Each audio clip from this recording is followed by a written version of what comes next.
একজন professional native Android app developer হতে চাইলে আপনাকে অবশ্যই কটলিন শিখতে হবে। প্রথমেই যে কথাটা আসে সেটা হচ্ছে যে আমরা জাভা শিখবো না কটলিন শিখবো। আচ্ছা, জাভাটা আগে ছিল, আগে হচ্ছে গুগল থেকেও জাভার খুব ভালো সাপোর্ট ছিল। তো আস্তে আস্তে সব কিছু কটলিনে মুভ হচ্ছে এবং গুগল থেকেও কটলিনেই সব কিছু কটলিনের সাপোর্টগুলো বাড়ানো হয়েছে। সো সেজন্যই হচ্ছে যে আমাদেরকেও কটলিনে মুভ করতে হবে। তো জাভা কটলিন দুইটাই কিন্তু জেভিএমে যেহেতু চলে, দুইটাই কিন্তু আউটপুটটা সেম আসে। অর্থাৎ আমরা যদি মনে করি যে না জাভাটা খুব পাওয়ারফুল, ব্যাপারটা এরকম না, কারণ কটলিনেও কিন্তু জেভিএমেই চলতেছে এবং জাভার সব কিছুই কটলিনে আছে। ঠিক আছে, জাভা দিয়ে আপনি যা যা করতে পারবেন কটলিন দিয়ে তাই করতে পারবেন, এবং দুইটাই জেভিএমে চলতেছে। অর্থাৎ জাভা যতটুকু শক্তিশালী কটলিনও ততটুকু শক্তিশালী, প্লাস তার চেয়ে বেশি শক্তিশালী, কারণ এটার মধ্যে নতুন নতুন ফিচার আসতেছে যেটা জাভাতে নাই। আমরা একটু আলোচনা করলে কিন্তু এগুলো বুঝতে পারবো। প্রথমে আসি যে কটলিনটা তৈরি করলো কে। কটলিন তৈরি করেছে জেটব্রেন্স নামে একটা কোম্পানি আছে, যে এই জেটব্রেন্সই কিন্তু অ্যান্ড্রয়েড স্টুডিও তৈরি করেছে এবং ইন্টেলিজে আইডিটা তৈরি করেছে। এই জেটব্রেন্সটা যদি আমরা একটু সার্চে দিই, আমরা যদি এখানে একটু সার্চে দিই জেটব্রেন্স, এই যে ওয়েবসাইটটা আছে আমাদের এখানে অলরেডি লোড করাই ছিল। তো এটাই হচ্ছে যে জেটব্রেন্স। তো এই জেটব্রেন্সের এটাই হচ্ছে যে আপনার আইডি তৈরি করে এরা কিন্তু ল্যাঙ্গুয়েজ, কটলিন ল্যাঙ্গুয়েজটা কিন্তু এরা তৈরি করেছে। হ্যাঁ, আচ্ছা, তো এখানে যদি ডেভেলপার টুলে যাই দেখতে পারবো যেহেতু ওদের অনেক আইডিয়া আছে। এই যে দেখেন ইন্টেলিজে আইডিয়া, এই কমিউনিটি যে ভার্সনটা আছে সেটা দিয়ে কিন্তু অ্যান্ড্রয়েড স্টুডিও তৈরি করা হয়েছে। ঠিক আছে, আর ওদের ল্যাঙ্গুয়েজ আছে, ল্যাঙ্গুয়েজের মধ্যে এই যে ডান পাশে দেখতে পাচ্ছি যে কটলিন ল্যাঙ্গুয়েজ, হ্যাঁ, কেটর একটা লাইব্রেরি। তো এরকম কম্পোজ মাল্টি প্ল্যাটফর্ম, অর্থাৎ আইওএসের জন্য যে কটলিন দিয়ে যে কম্পোজ তৈরি করা হয়েছে সেটা কিন্তু এখানে আছে। অর্থাৎ এগুলো হচ্ছে জেটব্রেন্স সাপোর্ট দিচ্ছে।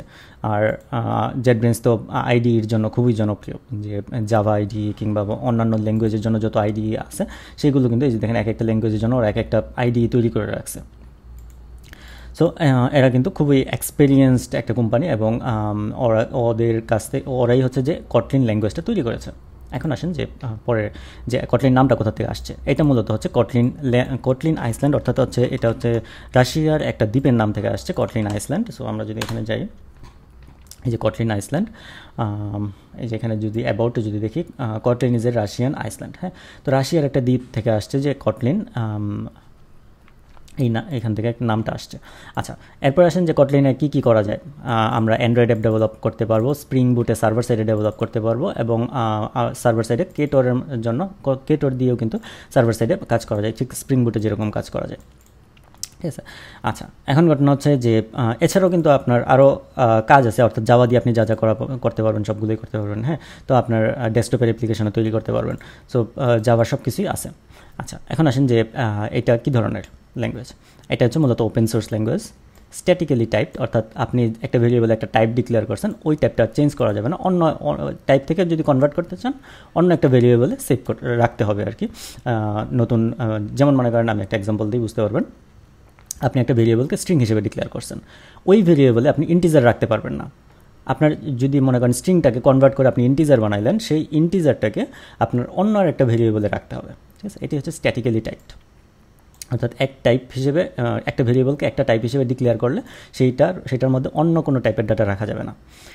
এরপরে হচ্ছে যে জেনারেল পারপাস। হ্যাঁ, আপনার বিভিন্ন কাজেই যে জেনারেল পারপাস যে প্রোগ্রামিং ল্যাঙ্গুয়েজ সেটার মতোই সব ধরনের ফিচারগুলি কিন্তু এখানে আছে। এরপরে হচ্ছে জেভিএমের পাশাপাশি কিন্তু আপনার নেটিভ সাপোর্ট, অর্থাৎ LLVM সেটাও কিন্তু আছে।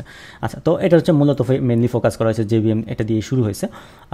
তো জেভিএমের উপরে রান করে, ঠিক জাভা যেরকম জেভিএমে রান করে ঠিক সেরকমভাবেই জেভিএমে রান করে। এরপর আছেন যে এটা দিয়ে ডেভেলপমেন্টের ক্ষেত্রে এই অ্যান্ড্রয়েডের পাশাপাশি কটলিন মাল্টি প্ল্যাটফর্ম মোবাইল, অর্থাৎ iOS-এর জন্য কিন্তু ডেভেলপমেন্ট করা যাচ্ছে এখন। সো iOS-এর সাপোর্টও কিন্তু চলে আসছে এবং অনেক কোম্পানি কিন্তু সেটা দিয়ে অর্থাৎ KMM ইউজ করতেছে।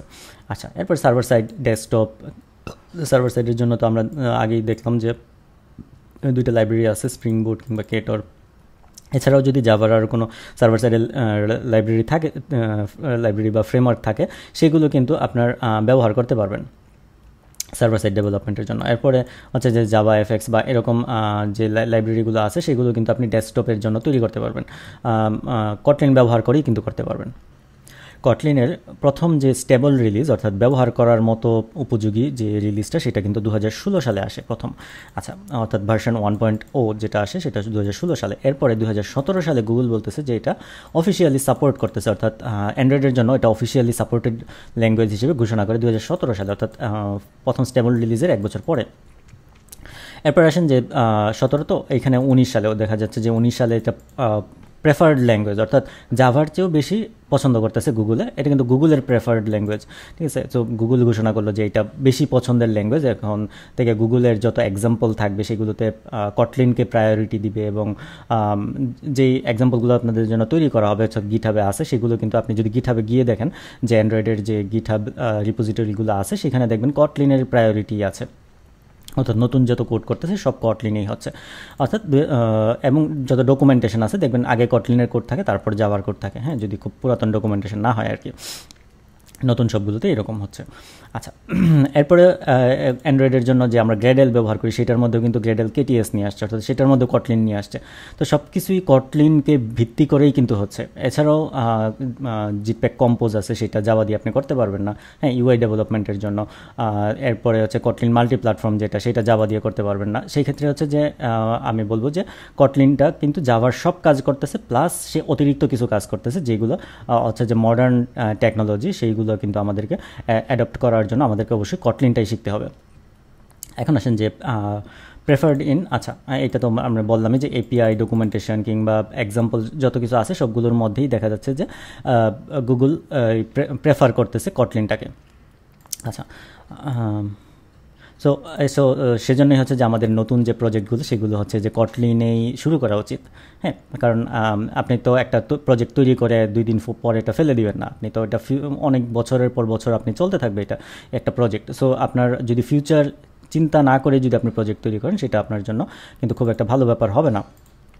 আচ্ছা, এখন আসেন যে একটা প্রজেক্টে, অর্থাৎ জাভা, মনে করেন আপনার একটা প্রজেক্ট জাভাতে আছে, সেটার সাথে কিন্তু আপনি কটলিন একই সাথে দুইটা ল্যাঙ্গুয়েজই কিন্তু একটা প্রজেক্টে ব্যবহার করতে পারবেন, কারণ কটলিনের মধ্যে জাভার সব কিছু ফিচারই আছে। আচ্ছা, এবং এই সাপোর্টটা কিন্তু দেওয়া আছে যে আপনি একই প্রজেক্টে জাভা কটলিন, অর্থাৎ একটা জাভার একটা ফাংশনকে কটলিনে কল দিতে পারবেন, কটলিনের ফাংশনকে জাভাতে কল দিতে পারবেন, এই ধরনের ফিচারগুলো কিন্তু দেওয়া আছে। আচ্ছা, এরপর হচ্ছে যে kotlin-lang.org, যদি আমরা এই ওয়েবসাইটটাতে যাই, এই ওয়েবসাইটটাতে, আচ্ছা এটা হচ্ছে কটলিনের অফিসিয়াল যে ল্যাঙ্গুয়েজ, অফিসিয়াল যে ওয়েবসাইট কটলিন ল্যাঙ্গুয়েজে সেইটা। এবং আচ্ছা, এখানে দিলে গেট স্টার্টেড বলতেছে যে কনসাইজ, খুব সংক্ষিপ্ত, এবং মাল্টি প্ল্যাটফর্ম, অর্থাৎ অ্যান্ড্রয়েড, আইওএস কিংবা উইন্ডোজ, ম্যাক, লিনাক্স সব কিছুতে আপনি সাপোর্ট পাবেন এই কটলিনের, ঠিক আছে। আচ্ছা, তো এখানে একটা হয় কটলিন, এখানে কিছু বলতেছে যে অবজেক্ট ওরিয়েন্টেড, হ্যাঁ, জাভার যেরকম অবজেক্ট ওরিয়েন্টেড এটাও একটা অবজেক্ট ওরিয়েন্টেড, অ্যাসিনক্রোনাস ফিচার আছে, অর্থাৎ কুরুটিন নিয়ে আসছে, হ্যাঁ, তো এবং ফাংশনাল, তারপরে আইডিয়াল ফর টেস্ট কেস লেখার জন্য। তো এই সবগুলো ফিচার কিন্তু এইখানে যে ফিচারগুলো বলা আছে সেগুলো হচ্ছে যে কটলিন কেন ভালো সেটা একটু ব্যাখ্যা করার চেষ্টা করা হয়েছে এখানে।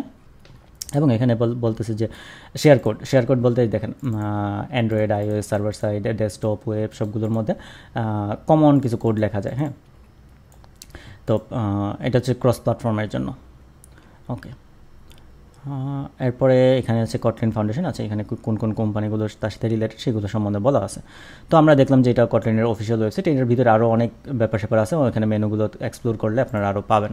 আচ্ছা, এরপর আসেন যে স্প্রিং বুট কুইক স্টার্ট, আমরা যদি এখানে সার্চ দিই স্প্রিং বুটের কুইক সার্চ, এইগুলো হচ্ছে স্পন্সর্ড লেখাগুলো হচ্ছে অ্যাডভার্টিজমেন্ট, আমরা এখানে চলে যাই spring.io কুইক স্টার্ট। তো এখানে গেলাম, এখানে যাওয়ার পরে আমরা দেখতে পাচ্ছি যে এখানে জেনারেট, এই যে start.spring.io, এখানে ক্লিক করলাম। এখানে ক্লিক করার পরে এখানে দেখেন ল্যাঙ্গুয়েজের মধ্যে জাভা আছে, কটলিন আছে, গ্রুভি আছে, তিনটাই জেভিএম ল্যাঙ্গুয়েজ, সো তিনটার সাপোর্টই কিন্তু আছে। তো আমরা এখানে যেহেতু কটলিন স্প্রিংয়ে অফিসিয়ালি সাপোর্ট দিচ্ছে, সো এখানে টেনশনের কিছু নাই যে এটা কিন্তু সার্ভার সাইড ডেভেলপমেন্টের জন্য, অর্থাৎ আপনি ব্যাকএন্ডে যদি আপনি কটলিন নিয়ে কাজ করতে চান সেই ক্ষেত্রে কিন্তু আপনি এটা দিয়ে কাজ করতে পারেন। সো এটা অফিসিয়ালি সাপোর্ট দিচ্ছে, এটা নিয়ে কোনো টেনশনই নেই। আচ্ছা, তারপরে আসলো যে এটা যে ওপেন সোর্স, সেই আপনি সোর্স কোড কোথায় পাবেন, যদিও খুব একটা কাজে লাগবে না, তারপরেও জেনে রাখেন যে যেহেতু এটা একটা ওপেন সোর্স, আমরা কোথায় পাবো, ডেফিনেটলি গিটহাবে পাবো এটা, তাই না? তো গিটহাবে তো ওপেন সোর্স জিনিসগুলো দেওয়া থাকে। এখানে 7 ঘন্টা আগে একটা এখানে পুশ করা হয়েছে। এটা হচ্ছে যে JetBrains, দেখেন আমি বলছিলাম শুরুতেই বলছিলাম যে JetBrains কটলিনটাকে তৈরি করছে। সো এই JetBrainsের যে রিপোজিটরি, এটার JetBrainsের যে অ্যাকাউন্ট, সেখানেই কিন্তু এই কটলিনের রিপোজিটরিটা আছে। এবং এইটা হচ্ছে যে কটলিনের সোর্স কোড, অর্থাৎ কটলিন ল্যাঙ্গুয়েজের সোর্স কোড, ঠিক আছে? এটা কিন্তু অন্য কোনো প্রজেক্টের সোর্স কোড না, এটা একদম ল্যাঙ্গুয়েজটার সোর্স কোড। আচ্ছা, এরপরে আসে যে প্লেগ্রাউন্ড, কটলিন প্লেগ্রাউন্ড। আপনার যদি মনে হয় যে আপনি কটলিন শিখবেন কিন্তু আইডি ব্যবহার করবেন না, সেটাও কিন্তু সম্ভব। এই যে আমাদের এখানে প্লেগ্রাউন্ড আছে, সো এইখানে আপনি কোড লিখতে পারেন। এই যে মেইনের ভিতরে আপনি যে কোডগুলো লিখবেন, লেখার পর এখানে রানে ক্লিক করলে সেটা কিন্তু এক্সিকিউট হবে। দেখেন হ্যালো ওয়ার্ল্ড এক্সিকিউট হয়ে গেছে। তো হ্যালো TOUHIDPASSLARN, তহিদেবস লার্ন, এটা লিখলাম, লিখে আমি রান দিই, তো দেখতে পাচ্ছি হ্যালো তহিদেবস লার্ন। সো এখানে চলে আসছে। তো এভাবে হচ্ছে যে আপনি এখানে শিখতে পারবেন। আমরা এগুলো দেখব যে কীভাবে করা যায়। এরপরে আছে যে অ্যাসোসিয়েট অ্যান্ড্রয়েড ডেভেলপার। কেউ যদি অ্যাসোসিয়েট অ্যান্ড্রয়েড ডেভেলপার হতে চায়, তাহলে কিন্তু এখানে দেখেন একটা কোশ্চেন আছে যে is exam in Java or Kotlin.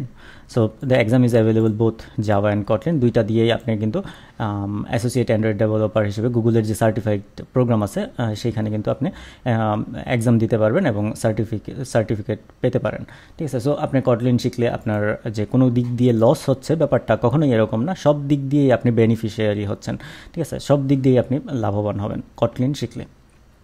So এই জন্যই হচ্ছে যে আমি কটলিনটাকে প্রেফার করি। সো চলেন আমরা কটলিন শিখি।